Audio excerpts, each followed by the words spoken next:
I know what you're thinking. Another Malinois, another reactivity case. Let me guess.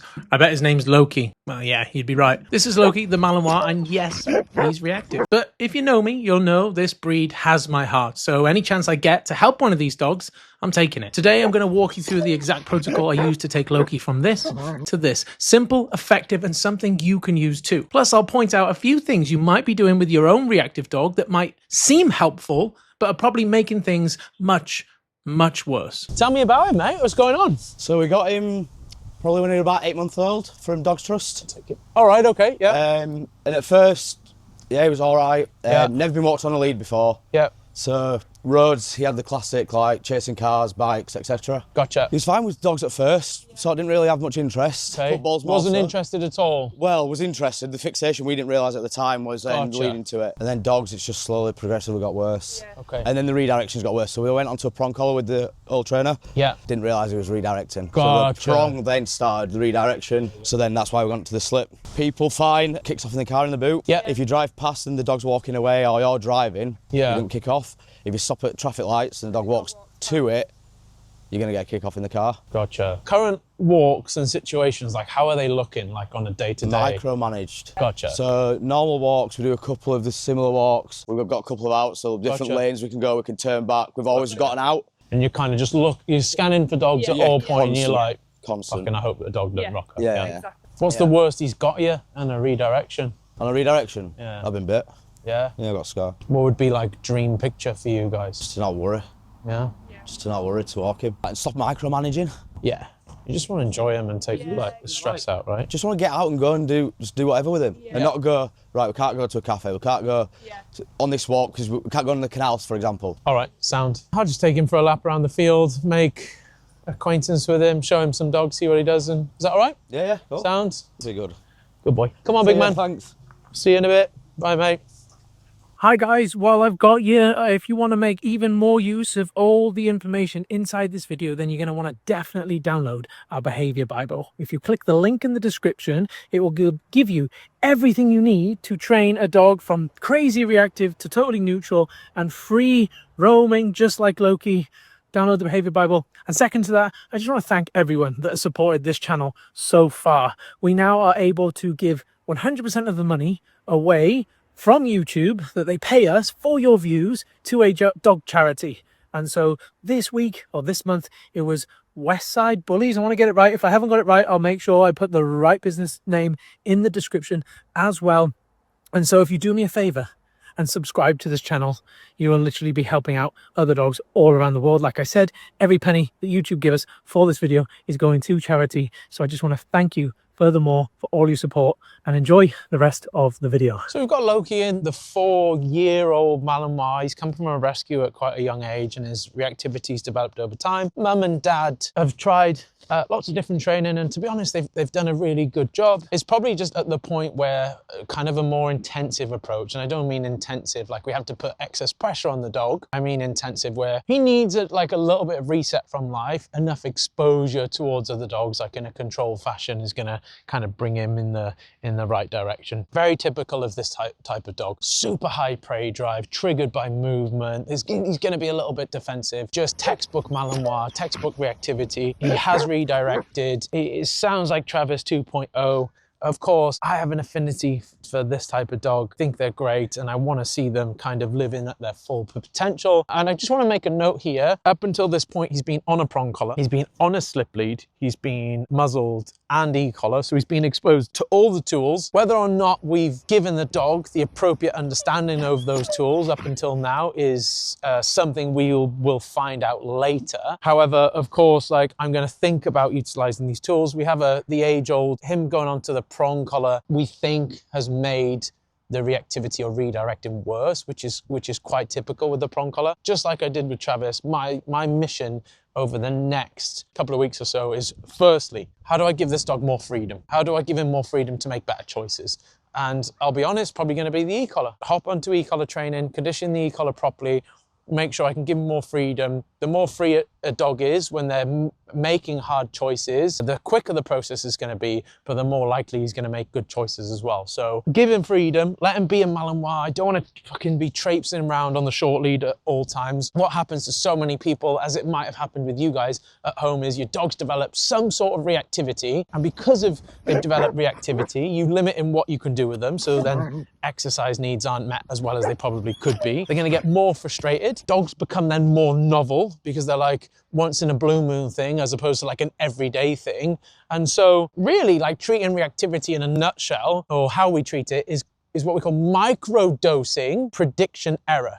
So when he sees another dog, he predicts something bad is going to happen, or even if he thinks something great is going to happen, what happens is we get an arousal spike. We combine that with the leash, we get loads of frustration, we get displaced aggression, which is the redirection that we're seeing here. And over time, the issue compounds and we have this exponential snowball effect where the reactivity gets worse, the walks get shorter, his exposure to other dogs gets less, which then perpetuates the reactivity, and we're stuck in this cycle, right? And this probably sounds just like you guys at home. And so to break this cycle, I need to teach him where he should displace his aggression. And whether we like it or not, aggression is in this type of dog. You think about it, they are a working breed of dog. They are designed to track down and bite criminals.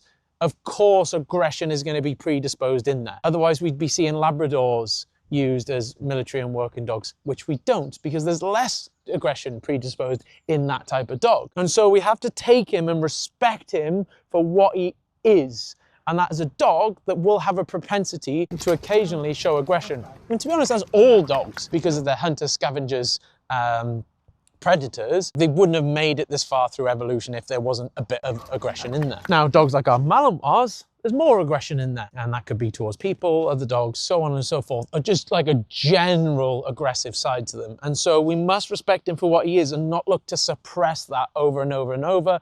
Otherwise, we will just bottleneck and create this pressure cooker scenario where he really wants to express it, but he's not allowed to. And so first things first, more freedom. With that freedom, how do we show him where he needs to send his aggression? That's through play. Of course, it's always going to be through play. Then exposure, show him dogs, try and achieve that prediction error. So he predicts something crazy is going to happen when he sees a dog. And it's my job to show him enough dogs where he makes an error in that prediction. And he goes and sees a dog and goes, the thing I thought that was going to happen, it didn't happen. Maybe I'm wrong. Maybe I'm wrong about other dogs. Maybe I'm wrong about what happens when I see other dogs. And that's going to be the socialization element. To begin with, that's showing him dogs. Eventually, it'll be meeting dogs.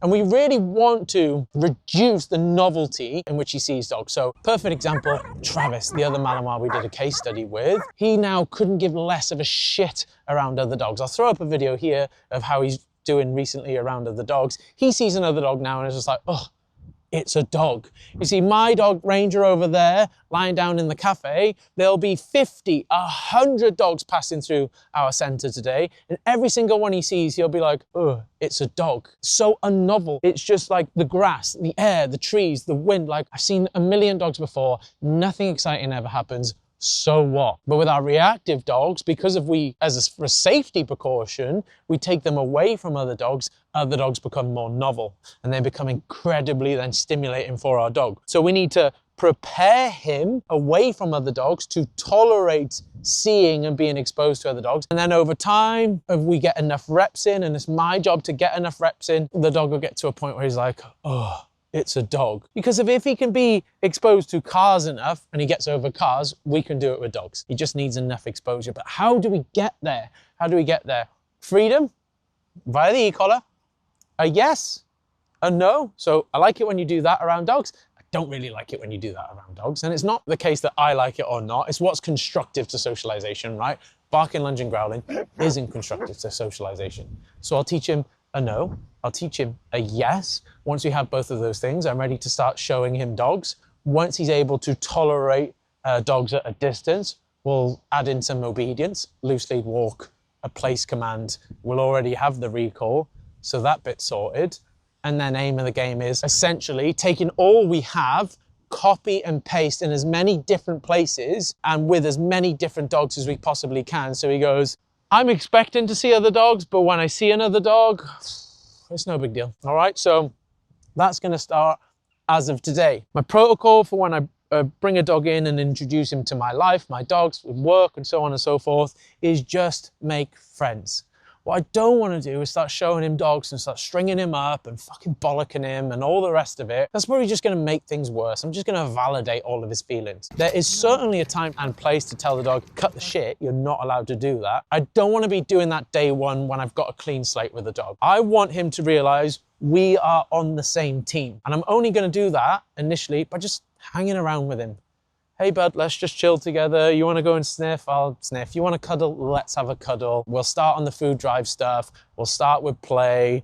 I'm just going to make sure he understands that we are on the same team. And I will never achieve that if I just show him another dog and start just fucking windmilling him around, because then I'm just going to add an aversive to an aversive, and eventually that'll exasperate his reactivity. So we want to avoid that. I want him to be comfortable hanging around with me. Chances are he'll be fine with all my dogs, because my dogs are pretty respectful of other dogs, especially in and around the house. They can read body language pretty well. I'll introduce Ranger and Darla first and so on and so forth. So he's just like, dogs are pretty boring, these are pretty boring, and then work up from there. This should be fun, this should be great. Another opportunity to show the process. We give people this step-by-step understanding as what we can achieve with strategy. Strategy is not putting a corrective tool on the dog, filling my pocket with food, showing him dogs, and rewarding and correcting in the right moments. We might do that at some point, but we're certainly not ready to do that yet. We need to prepare the dog. Does he know what yes means? Does he know what no means? Does he understand when I call you, you have to come back? Once I have those core components, then we're ready to socialize. But up until that point, it's going to be boring. It's going to be, let's hang out with each other, let's chill out, let's get into a little bit of routine of things, and then we'll start getting into the behavioral change process. So pretty cool dog, pretty excited for this one. But yeah, this is Loki. Another tip for you, whilst I've got you, don't call your dog Loki, you're just asking for trouble. Like half the dogs we have in are called Loki. It's the god of mischief. What are you expecting when you call a dog Loki? You might as well call him shithead or bitey dog. Little tip there for you. Let's go take him for a little wander. More often than not, dogs that redirect when you try and remove them from the situation. So if I compel him away, and that's because he's not being allowed to make his own choices enough. And so what you'll notice throughout this process is a lot of sitting down. So if I try and move him now, maybe, good boy. There's a lot of sitting down and watching dogs and waiting for him to take it in. And the feelings will bottle, like they'll come up, and I'm gonna wait for them to come down, and then I'll move him away. Oh, I know. You're a bit shy, I think, aren't you, mate? You're just misunderstood. Yeah, you're a little bit insecure, aren't you? We can work on that, buddy, okay? A little bit of panting, ears back, a little bit of appeasement towards me. This isn't necessarily wanting to be friends. You're saying, mate, I'm not sure about this situation. They're not gonna get you, don't worry.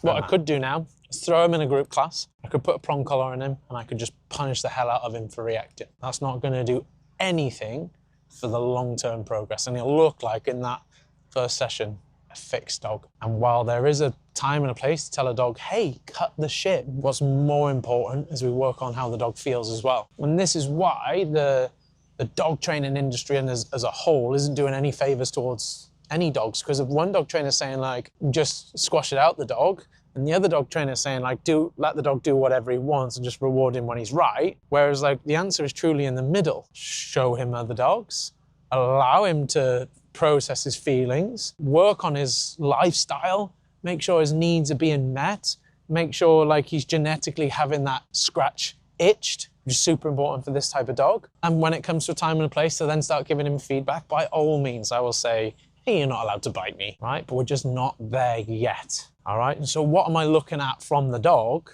to start implementing that stuff? Well, will he play with me? Are we in a decent sleep routine, or is he just kicking off in the crate and he's stressed all the time? Will he take food from me? Does he understand the tool I'm using with on the dog in the absence of other dogs first? That's super important. Not enough people check that. And once we have all those core components, yeah, we're probably ready to then start tackling things a little bit more head on. So a little bit of routine, make friends, and we'll be sorted. Range is always a good first dog to introduce to because of, as you can tell, he doesn't give a shit about pretty much anything, especially other dogs. Like I said earlier, Ranger's like the most exaggerated example of, oh, it's a dog. Like, wow, it's a barking dog, it's a lunging dog. I've seen them all before. It's not a big deal, right? And we want to get there with our dogs. By allowing him to run and fucking play with other dogs, I might just validate that he sees another dog and goes, oh, great, it's excitement time. And then he's going to surge in adrenaline, and then whilst on the lead, he's going to get frustrated and displace again. So low arousal, controlled exposure is the mission, but there's things we need to do before that to get there, and that's super important. Cool, I'll put him away, give him a little bit of a rest. I'm going to try him with the muzzle off. I don't think he's going to bite me when I'm going to try and get him back out. I'm going to put this bed in front so he's not seeing all the dogs passing in and out, getting more stressed. So by the time I bring him out, he's already halfway to a reaction. Let him chill out there. That's Kobe, which isn't very nice. Not very nice, Kobe. Cool. That'll do us. So we're just about to get Loki out for his first group class attendance.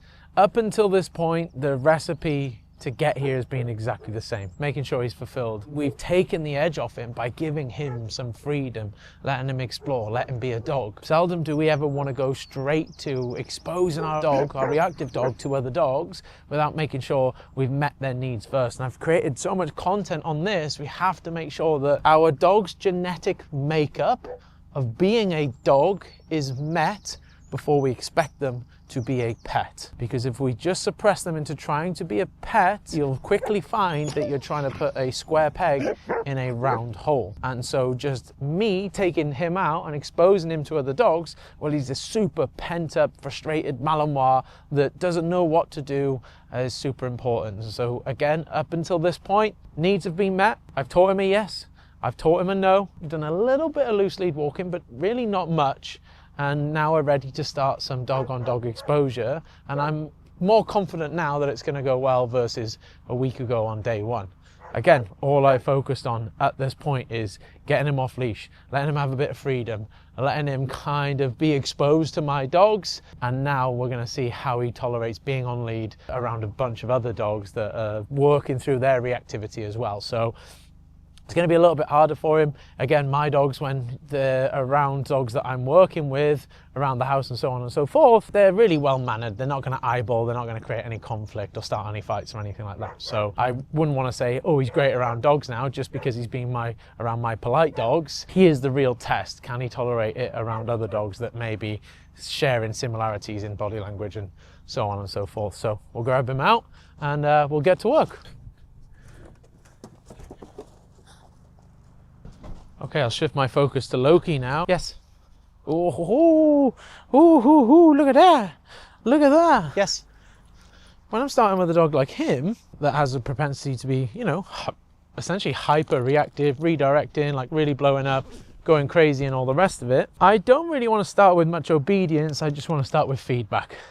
And so I position myself at a distance in which he can cope. Again, I've preloaded my yes and my bad marker, as I call it. So that's my yes and my no. If I don't have those two things, I don't like to expose a dog to their trigger, because if I can't give him feedback on how to behave, I most certainly don't want to try and condition those two cues in the presence of his trigger either, because very quickly he will learn how to ignore that trigger. Yes. All I'm doing here is going to start showing him dogs. Yes. And by using my yes marker to interrupt him, one, before he goes too far, or alternatively give him feedback on his choices. I'm not going to go through how we conditioned these markers. I don't need to. It's in the behavior Bible. If you click the link in the description, I will send you a free course. It'll teach you how to teach your dog a solid yes, a solid yes marker, and also a solid no marker. Without those two things, you're not really going to get there. And for every dog that I work with struggling with reactivity, are the dog's needs met? Does he understand yes? Does he understand no? If any one of those three things are missing, I'm not going to start trying to train the dog's reactivity. Of course, we want to consider like health and diet, making sure, you know, meeting the dog's needs and general lifestyle, like is he sleeping enough? Again, all in the behavior Bible. Download it so you can get the most out of watching our videos. Yes. Again, we don't go straight into obedience. I might tell Loki, hey, you're not allowed to pull. Yes. Hey. But I'm not going to go through like formal loose lead walking right now. Good boy. Good boy. And just a note on the reward process, I need to be able to tell the dog what he should do in this situation. I'm most certainly not a trainer that just because I might use a tool like a prong collar or an e-collar, think that, well, therefore we don't need reward. That is crazy. I need to be able to drive reinforcement and create new behavioral pathways into what is appropriate behavior. And for him, he's allowed to look at dogs. He is allowed to look at me. He's allowed to look away from dogs. He just can't bark, lunge and growl. Yes. And so if he did start thinking about barking, lunge and growling, then of course I'd be wanting to think about adding that punishment marker. And punishment is a taboo word in dog training, but essentially it means to make a behavior less likely or less intense. Yes. Now, if I'm able to drive a lot of reinforcement into him looking at dogs and then engaging with me by using my yes marker, then over time what I'll start doing is creating deposits in a bank account of when he sees a dog, classical conditioning occurs and he goes, oh yeah, there's a dog there, I know what to do next, I look at you, which is great. So I can then start working on how the dog truly feels. Instead of just taking him out and then bollocking him and punishing him and telling him off, there's a time and a place to tell him no. But really, I want more yeses than nos. I want significantly more yeses than nos. And so if I'm delivering too many nos, I can make things easier by taking him further away. Yes. Whoop, whoop, whoop. Good lad. And I don't want to hear in the comments, oh, my dog doesn't care about food, my dog doesn't care about treats. It's in the behavior Bible. It's there for you. It'll fix your dog's food drive. It'll fix their fussy eating habits, and it'll get them excited to want to work with you out and about. What's the end goal? The end goal is to show Loki enough dogs that he no longer cares about him. I'm going to let him sniff because of, you know, I'd prefer when he's around other dogs, him sniff on the floor. Go into that seeking system. Them good feelings. Yes. So he looked at a dog over there, disengaged. It's such an underrated skill, the power of disengagement. Your dog to look at something of value and go, it ain't worth it. It ain't worth it. It's such an important skill. We can't just take a dog out, show him other dogs and just bollock him every time he barks, lunges and growls. Yes. Lad. Yes. And now what you're starting to see is that autonomous response where he looks at a dog and then looks at me. Yes. Now, wouldn't that be great? Every time our reactive dog, our dog that has a potential to redirect, sees another dog, yes, and makes that choice. And that's all I'm driving in here. Now, I, as a handler, even though I'm quite experienced, I might make a mistake. I might get too close to the wrong dog and then he might blow up. He might go over the edge. And at that point, I'll say, hey, buddy, you're not allowed to do that. And I'm fine doing that. And I've documented many, many times. And it's unlikely that reward only is going to get us there. Yes. Nice. Not doing any loose lead walking. I've not asked him to sit once. I've not asked him to lie down. I've not asked for any behavior. All I'm asking him to do at this point is be able to absorb and take on the presence of the other dog and make a good choice. Yes.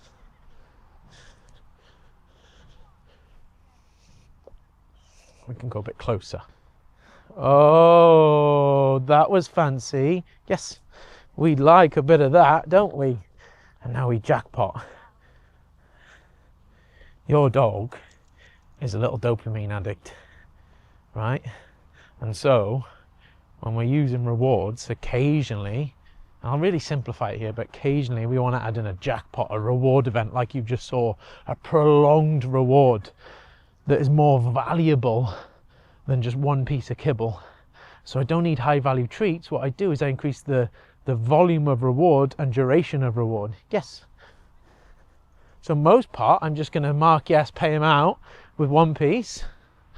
Good lad, look at this. Good lad, look at this. And then occasionally I throw in a jackpot. And so when he does any particular behavior, all this sort of stuff I really like, which he's chosen to do, look, he's going to think in his mind, ooh, I might get one of those big payouts. So I should really try hard to do that thing because I might get paid the big bucks. I might get $100 instead of $1. And that's how dopamine addiction is built.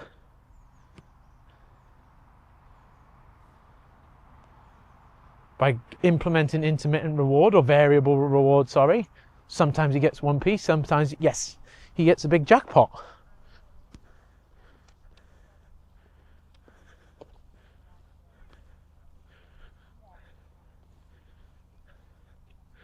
Now this is classed as a socialization session. This isn't training. I'm sick of YouTubers and dog trainers just putting dogs in tricky situations when the dog is not prepared, the dog is underfulfilled. Maybe they're even on a shitty diet. Maybe they haven't slept for 2 days because they're so stressed. Hey, no pulling, that's not allowed. And then making them fail over and over again, just smashing them with a prong collar. That's just going to build stress. It might look like it fixed the dog there and then, but it's not going to do it long term. Yes. We don't just want to treat how the dog behaves, we want to also treat how he feels. And so driving reinforcement to better decisions in the presence of your dog's trigger is critical in doing that. But he's got to be prepared. This training session looks amazing, right? It looks so good. This hyper-reactive Malinois that has bit his owner, put his owner in A&E and all the rest of it, making these amazing decisions around all these dogs. Yes, isn't down to what we've done today, it's what we've done last week. And so I bring a different version of Loki out to this situation. I bring a more settled version, a more comfortable version. And so what a lot of people do at home is they don't think about their dog's needs. They don't think about fulfilling their dog. This is Loki in like gear 2. I want him in gear 2. They neglect to do all of those things with their dogs. And then what happens is just once, twice a day, they take their dog out, the dog gets amped, they go into gear 5, and that's how they learn to express themselves. I've taught Loki through off-lead freedom and play. This is how you express yourself, mate. This is how you burn your energy. This is how you get to do what you want and what Mother Nature put you on the planet for, not barking, lunging and going crazy at other dogs. Yes, when you see another dog, I want you to just think about me. Think about what we're doing. And eventually I'll get closer and closer to dogs and I'll let him meet other dogs to the point he's like, oh God, dogs are boring. They don't offer me anything. And that is the key in solving your dog's reactivity. And so I know it would make a much better YouTube video if he was going absolutely crazy right now. And don't get me wrong, he might have a blow up if I get too close. And we've most certainly got to push the boundaries and the threshold to the point that, you know, he finds things difficult. But throwing him into level 10 when he's only ready for level 5 is more than likely just going to kind of compound issues. And he's going to learn, oh, I see another dog, I get yanked on. I see another dog, I get yanked on. I see another dog, I get yanked on. Whereas right now, what I'm teaching him is you see another dog, we do something nice. You see another dog, we do something nice. If he were to bark, lunge, growl and go crazy, I would punish him and I'd say that is not okay. And then he would go, it's not the dogs that are the problem. It was what I did. The common denominator was the barking, lunging, growling. And I know that because I've just seen 20 dogs, 30 dogs, and I got paid food every single time. So it can't be the dogs. And so this is why people present the argument like, oh, if you tell a dog off around another dog, you tell a reactive dog off, you're just going to make it worse. You're going to create more fear and stress. No, we can give feedback on the behavior so long as we have an adequate bank account of how the dog should behave. That's how we mitigate superstitions. Come on, bud. Another very quick point I'll make is the only real rule I've put in place in terms of with a bit of negative is you're not allowed to pull. Now that is the case anywhere while he's on this leash. Yes, struggling around the big St. Bernard there. Yes, nice bud. And so if I teach my dog, hey, well, we're on this leash and you're in work mode, you're never allowed to pull. Yes, great choice, buddy. Then I won't build any unintentional superstitions when I tell him off for pulling at another dog, right? But if you let your dog pull all the time and then they throw themselves at another dog and you say, hey, no, you're not allowed to do that, they're going to be like, oh, I got told off because there was another dog here.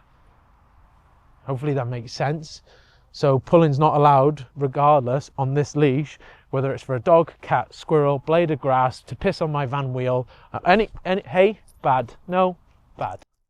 That's real bad. We don't do that. Hey,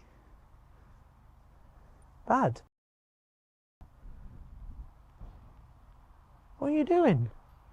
No, we're not friends right now. I don't care if you're upset and people be like, oh my God, he's so stressed and all the rest of it. Well, he'll be stressed when he gets put down for biting his owner, right? So, no, it was my energy on the correction as well. It wasn't, hey, God, no, what you doing? It was bringing him down, bringing the revs down, bringing the tone down, and almost coming across as disappointed instead of angry. So many people try and correct their dog. They bring their energy up, right? Because they get into a fight. Just, hey, come on. And it was towards this dog, so let's see if we have a better choice. Now we've punished that behaviour, or let's see if we have punished the behaviour, because he doesn't, yes, doesn't want to do it again. Good man, good lad. We'll add a little jackpot in there, I think, there, Lokes. Good lad. Oh, you're in my lace. Just watch my 6. Good boy. Good boy, good lad. Yes. Hey. Bad. That's bad. No, that's bad. Cool. Keep walking for me. And all I want you to concentrate on at this stage is keeping nose behind toes. All right, nose goes in front of toes, then you're going to turn. Turn. Yeah, well done. Good choice. And go again. Keep moving, keep moving, keep moving. Good. Good. Turn again.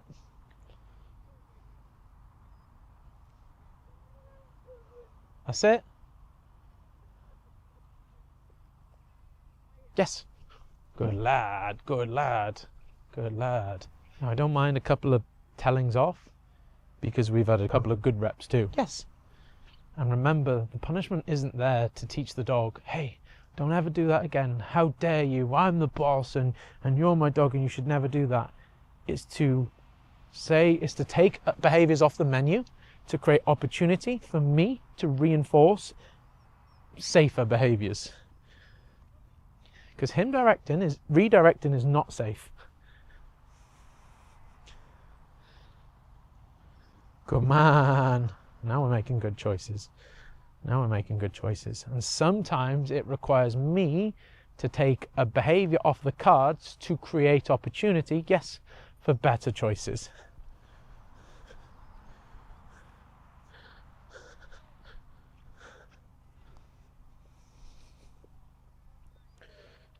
Good boy. Good man, yeah. And so, if I went to a restaurant, I'm going to get the chicken burger, right? Every single time. Don't care what else is on the menu. I quite like fish and chips as well, though, as an Englishman. I quite like fish and chips, yes. However, even though as much as I like fish and chips, and I hope you know where I'm going with this, I'm still always going to pick the chicken burger. Unless the waiter or waitress comes along and says, hey, chicken burger, off the menu today, pick something else. And I'd say, right, I'll have the fish and chips. And then if at that point they deliver me the best fish and chips I've ever had, then perhaps there's a good chance next time I go to that restaurant, I go, fuck the chicken burger. I know it's on the menu, right? But the last time I chose fish and chips, the behavior, it was so heavily reinforced, it surprised me, e.g. our jackpot, that I'm going to have fish and chips. I'm going to pick the fish and chips again. And that's kind of what we just saw there. We took a behavior off the menu and we said, pick something else. Hey, look how great picking that was. The dog didn't hurt him. There wasn't a fight that ensued.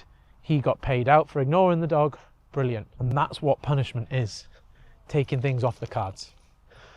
I'm just about done with this session now, not because I'm bored, because of little and often super important, especially when you're working with a reactive dog, a high intensity reactive dog. And so I always aim for one last win. He sees the dog, comes with Jakey, yes, I'm going to pay him out with a jackpot, a really prolonged event. Good man, well done for ignoring that bird. And I'm going to put him away to sleep, nap it off. What a good boy. And that, overall, pretty good session. Good boy. You're my man, aren't you? The needs have been met. The recall has been given. The play has been done. And it's now time to start actually exposing Loki to what he struggles with most, which is seeing dogs while he's on a leash. Shut the garage. Kobe, down. Good boy.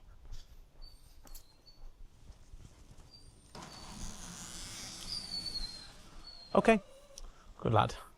Come here. Good boy. Out. Good boy. Get it? As we've talked about so far, we've instilled the yes. We've instilled the no. We've met the needs. He's had a real good run around this morning. We've conditioned loose lead walking away from his triggers, separate to his triggers. We've taught him what yes and no means away from his triggers, and that's super, super important. We have well and truly sharpened our axe. Now we're ready to chop down the tree. So we have to do our fundamentals, our foundation work, if we want to deal with our dog's reactivity. We don't deal with reactivity in the moment, we prepare for the moment. So he understands what, hey, stop that means. He understands that yes means do more of that. And so now we're ready to start throwing him into real life situations. We can't avoid that forever. I can't just like hide him from the world. I can't just cover him in bubble wrap. We've done our preparation now. He's now ready to start seeing the old picture that he used to struggle with. And this will be the first time we actually do it. And so we're gonna go around our local village, try and find as many dogs as we can and start tackling things head on. Although it's not really head on. We've done the work to prepare to do it head on, if that makes sense. So he's now been with me for like a week and a half. I couldn't have done this day one. That would have been stupid. Throwing your dog into that picture kind of day one without the prep work, without your yes marker, without your no marker, without a little bit of fundamental obedience, especially if your dog is struggling, particularly on leash, that would be a recipe that will inevitably make things worse. All right, so I'll have a quick play with him, make sure we're taking the edge off him, if you will. Knowing Loki a little bit more now, the reason I believe him to be reactive, super pent up. He isn't clear on what is required of him. He's not had enough opportunity to express being a Belgian Malinois, so we've worked on all that. And finally, he just like poorly socialized. He doesn't have great manners around dogs, and integrating him with my pack and my group of 7 dogs, we kind of saw that, him kind of like trying to mount Darla. He got told off for that, he used Lenny as a hurdle this morning. Just really poor social skills around dogs. And then if you compound that with him not being great on the lead and not having great boundaries on leash, well then when he sees a dog, he just goes into like overdrive. And over time, he's learned that biting the handler works. And so again, we're ready to start tackling it. He's got his Ecollar on. You might see me kind of use that a little bit here and there. I'm not going to be over reliant on that. The main reason the Ecollar is there, just like all the dogs we work with, is to enable him to have off-lead freedom. Off-lead freedom is paramount in addressing your dog's behavioral issues. And so any dog that comes to me, the first thing we work on, where we pour all our efforts and resources, can I get this dog off lead? Can I get Loki living his best life? Because once he is living his best life, me then teaching him how to be a pet, how to be a good boy on leash around other dogs and things of draw becomes 10 times easier. Get it? Good boy. All right, I'll play. Come on in. Ready? Whoa, whoa, whoa, whoa. Oh, you can't bite that. We'll just play with the ball. We'll just play fetch. Whoa. Good boy. Out. Good lad. Again, if you want to learn how to play with your dog better, oh sorry Lokes, and get the most out of playing with your dog, out. Click the link in the description. The Behavior Bible will teach you how to build toy drive, what toys you should be using, what games you should be playing, out, so you can better meet your dog's needs and make the job of teaching them how to be a pet a hell of a lot easier. Out. Let a dog be a dog. Out. And they will become a much easier pet. Good boy. What that? Go get that. I'm not getting it. Get it. Good boy. Out. Oh. No. Good lad. Ready? What tricks do you know? You speak? Now, come here. Speak. Speak. I think you know it. Speak. That's spin. Heel. Good boy. Can we? No. Come on. Heel. Can we heel? Heel. Good lad. Yes. Good lad. That'll do us. Good boy. Woo! Every time I work with a Malinois, I'm always like, what ridiculous, useless tricks do you know? And I always like try different things. And I usually know like paw and play dead and all the rest of it. But then get it? Super reactive. And again, just goes to show like your dog can know 100 things, 1,000 things, but really they only need to know 3, 4 things to be happy. Walk on a lead, come back when they're cold, bring a ball back and stay still when they're asked. Out. Good boy, get it. Oh man. Good lad. Right, that'll do us. We'll pop him on leash and we'll head out to town. Let's go. Out. All done. I can go in the van. Good boy. You're my big man, aren't you? Should we get you a drink before we go? Yeah, come on. Okay, real Malinois test. Only real Malinois will drink straight from the tap. Drink from the tap. Come on, you're a real one. Well, floppy ears. Let's get you a bowl. We're not doing our loose lead walking yet. We're in management mode right now till we get our water. There you are. I don't know, boy. I don't think any other breed of dog drinks more than a Malinois. Maybe a German Shepherd. Okay, that'll do. Come on then, do a little bit of warming up just here. Heel. Good. Good. I've actually conditioned the e-collar over the loose lead walking as well, which would be helpful. Main reason I've done that, Mum and Dad have tried the prong, tried the slip, all of which are poisoned, meaning that they're no longer useful to the dog. I know this isn't what YouTube wants to hear from me, but don't try and condition loose lead walking with an e-collar without professional help. We will help you. It'll explain why in the Behaviour Bible if you want to download that. It'll teach you the fundamentals of how to get a dog to walk nicely on a leash, but quite a sensitive subject to do it with an e-collar. So there's a lot of room for things to go wrong. Heel. Nah. Hey, heel. Good. Alrighty, come on, Susie. Hey. Nice. Nice. There's a, what's that?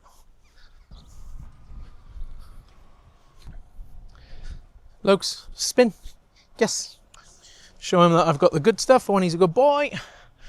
And let's go. No, heel.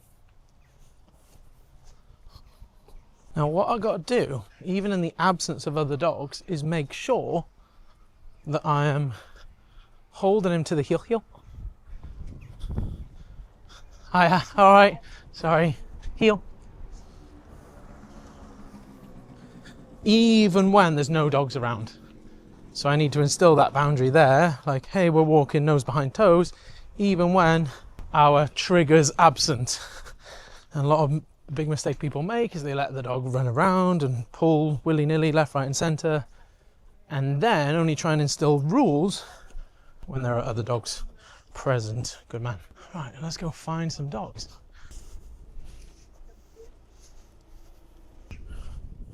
Good. There's a dog. Seen the dog? Heel.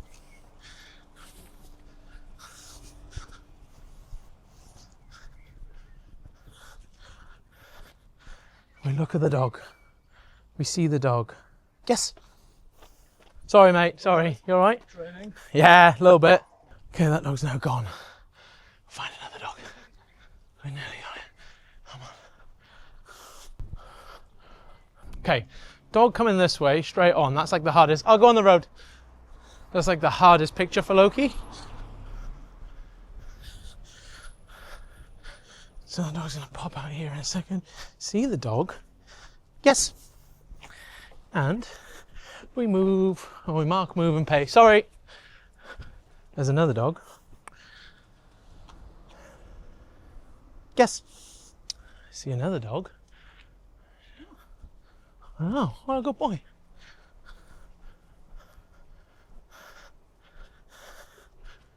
All right, mate.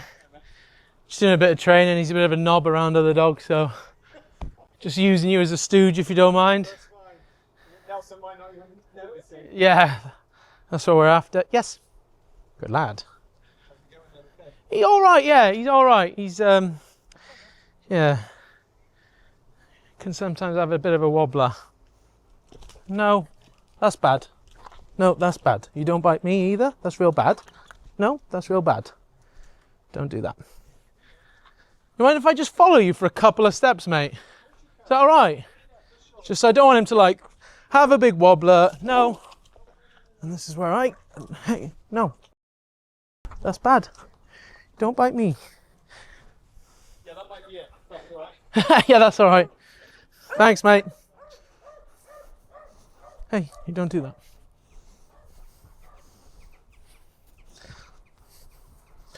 Boy. All right. Okay, we're up 1, down 1. Oh, we're up 2, down 1.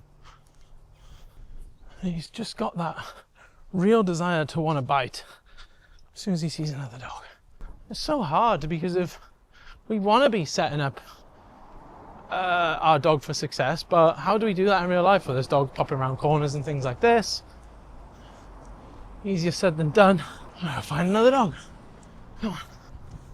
Hey, heel. Nelson wanted a piece, didn't he, bud?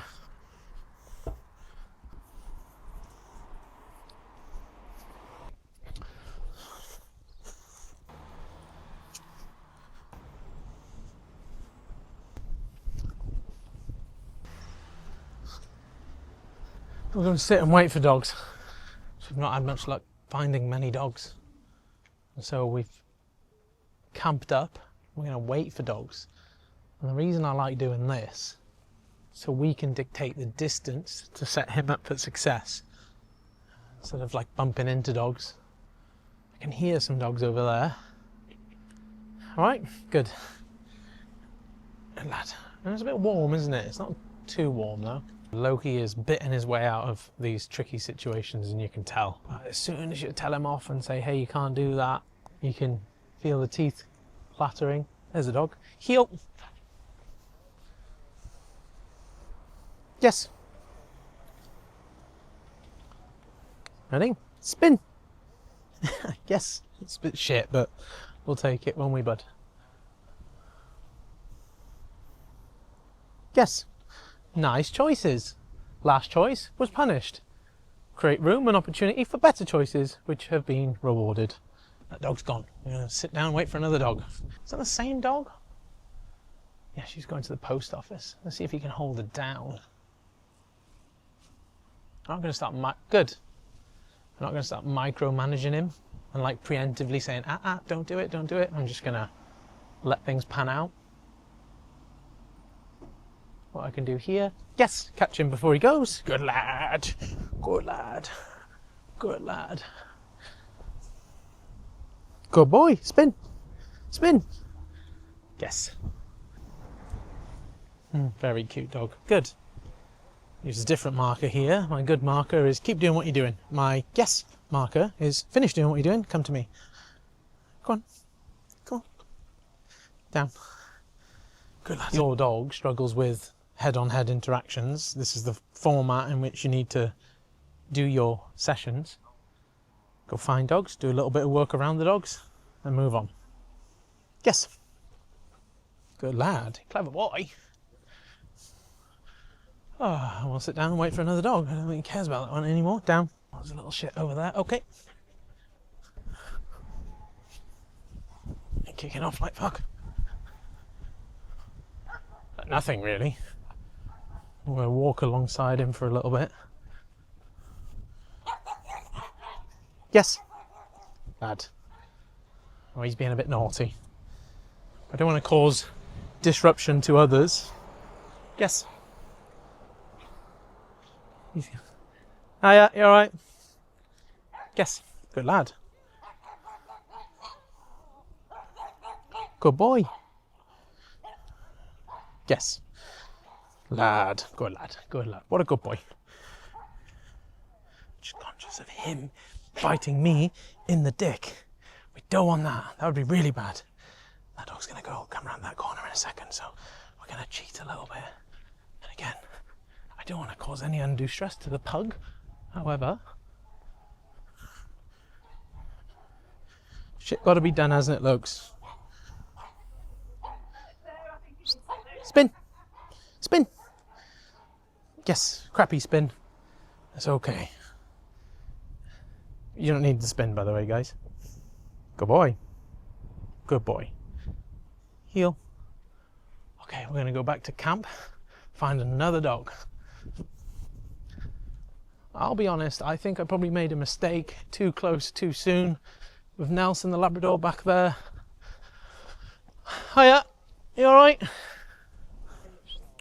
Come on, big fella. Over there. Down. Oh, no, you can't get on there. Down. You're too big. No, no, no, down. Good man. You're my big man, aren't you? Oh, was a poodle or something. We'll have a look. Gonna try and intercept their path. Do a little bit of a here for Lokes. Good boy. Good lad. Good choice. Yes. Yes. Good. Yes. Nice, buddy. That's the good stuff right there. That's the magic. That's what puts us closer to where we want to be. I'm thinking about stopping there because we've had 5, 6 good reps, one pretty shit rep to be honest, but I'm going to tee that down to my error. And although it was my error, I can't permit the behavior because if next time Loki is head on head with the dog, he'll just be like, oh yeah, I have to be good unless I'm head on head with the dog.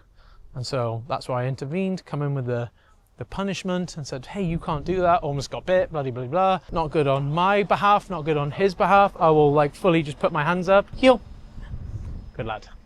We'll go back to camp, find one more dog, get a win in the bank, and we'll call it a day, make it a bit harder tomorrow. I'd be lying if I said I wasn't a little bit hesitant with him around other dogs. I know someone will say, well, he should have a muzzle on and all the rest of it. Unfortunately, when you put a muzzle on the dog, you don't see the real dog, and you're working with a much like a subdued version of that dog. And so definitely use a muzzle if you feel like you might get bit, or be really fast. Also a good idea to do this sort of stuff with a spotter. So Suzanne here, lovely Suzanne is my spotter.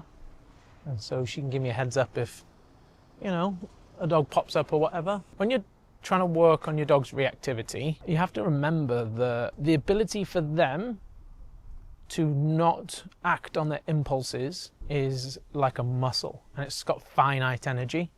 And so if you have a reactive dog and you walk past 6, 7 dogs and you're successful, and your 8th dog he blows up and your 9th dog he blows up, if we consider his impulse control as a muscle, we've gone beyond that muscle's capability, if it were. And so how do we work that muscle? Well, just like we would in the gym, we stress it until it almost fails, and then we rest it so then next time we can stress it for longer. Same with working with reactive dogs. So hopefully today we see 7 or 8 dogs. He does really well for the most part. We're still like working at an 80-90% success rate, and then we rest, and tomorrow we look at working that muscle a little bit further and a little bit further and a little bit further. But if you work to the point where your dog is blowing up, blowing up, blowing up, blowing up, what's going to happen is, as you would in the gym, if you fail, you get injured, and it puts you further away from your goals. And so, good boy. What are you doing? Being a puppy. And so, being a good dog trainer is about finding that line of like, is the dog past the point of no return? I don't think we're quite there yet, but it's certainly getting closer. And it looks like we might call it a day. Hopefully we'll bump into another dog or so on the way home. Let's go. Yo. That'd be good. If not, no worries. Oh, here's the dog. Okay. Susie, dog. Dog, Susie. So, dog, coming opposite. We're going to create space. We're going to heel, remind him of the heel. We're going to then... Nope, heel.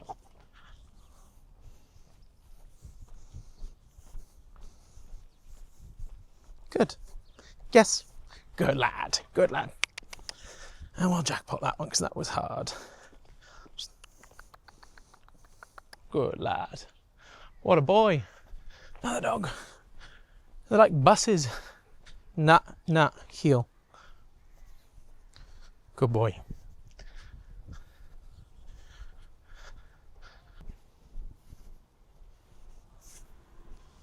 Don't get hit by a van, Susie. Good lad. That'll do us. Whew. Go bed. Good lad. So if you've got a Malinois or a sausage dog or anything in between and you want these sorts of results, it's super important that you first meet your dog's needs. If you don't meet your dog's needs before you try and train them, you are just going to create a pressure cooker situation. 1 step forward, 2 steps back. So please, before you attempt anything in this video or any other videos on our channel, watch this one first.